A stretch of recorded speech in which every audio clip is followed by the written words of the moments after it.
2:14 a.m., air traffic control at San Diego International Airport picked up a blip that shouldn't have existed.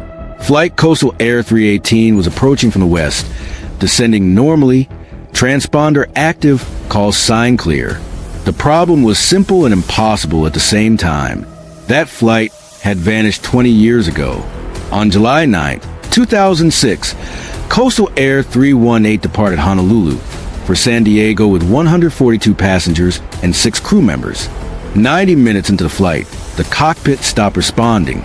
Radar showed the plane drifting slightly off course, then disappearing completely over Pacific. No distress call, no debris, no black box signal. Search efforts lasted months. Families mourned. Lawsuits followed. The case eventually became aviation folklore, a clean disappearance, the rarest kind. And then, 2 decades later, the plane was back. From the cockpit of a nearby cargo jet, a pilot recorded the approach on his phone. The aircraft looked normal. No visible damage. No smoke. Landing gear deployed smoothly. At 2:28 a.m., Coastal Air 318 touched down, rolling to a stop like it had just completed a routine overnight flight. Airport emergency crews surrounded it immediately. The cockpit radio crackled to life. San Diego Tower, the pilot said calmly, "This is Coastal 318, requesting gate assignment." The controller froze. You're clear to hold position," she replied. "Please confirm your departure airport." A pause. "Honolulu," the pilot said. "Left at 10:07 p.m. Everything okay?" When the cabin doors opened, the confusion deepened. Passengers exited slowly, blinking against the bright runway lights. Some laughed nervously. Others complained about the late arrival. One man asked where baggage claim was. None of them had aged. Children were still children. Couples looked exactly as they had in old photos. A woman who had been pregnant in 2006 was still pregnant 7 months along. Medical teams rushed in, expecting trauma, dehydration, something. They found nothing unusual. Vital signs were normal. Blood work was clean. No signs of stress, starvation, or sleep deprivation. To the passengers, the flight had been uneventful. A little turbulence, a delayed meal, a strange patch of fog outside the windows. That was it. The truth hit them slowly and brutally. A man named Evan Morales, listed as 34 years old on the manifest, asked to use a phone. Airport staff hesitated, but eventually allowed it. He dialed his wife. A woman answered, older, cautious. When he said his name, she dropped the phone. She was 62. Their daughter, who Evan remembered as a toddler, was now a mother herself. Another passenger demanded to see a calendar. Someone laughed, thinking it was part of a prank. Then the screens in the terminal displayed the date. July 11th, 2026. Screams followed. Investigators swarmed the aircraft. The fuel levels didn't make sense, barely depleted.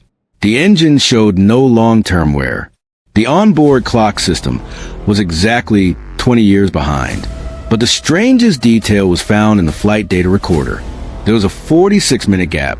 During that time, no altitude data, no speed, no location, just static, as if the plane had briefly stopped existing. Multiple passengers independently described the same thing.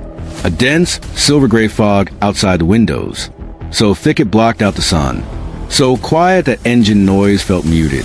One flight attendant recalled walking down the aisle and feeling like the cabin was larger than it should have been.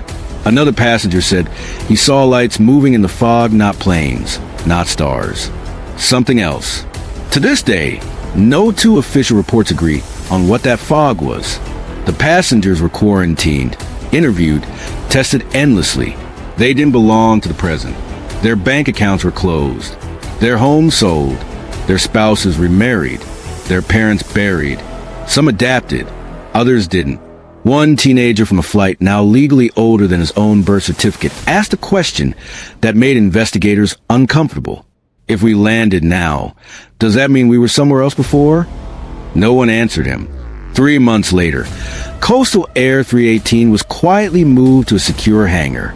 The public was told it would be preserved for study.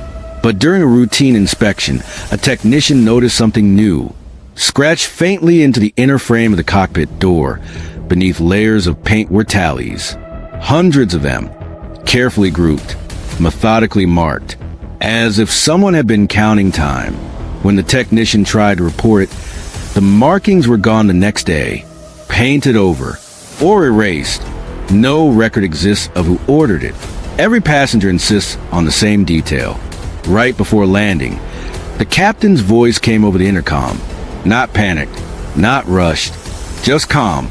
"We'll be arriving shortly," he said. "Thank you for your patience." Then, after a pause, "And thank you for waiting. If the plane disappeared for 20 years, where was it? And more unsettling, if time passed for the world, but not for them, what else might still be waiting to land?"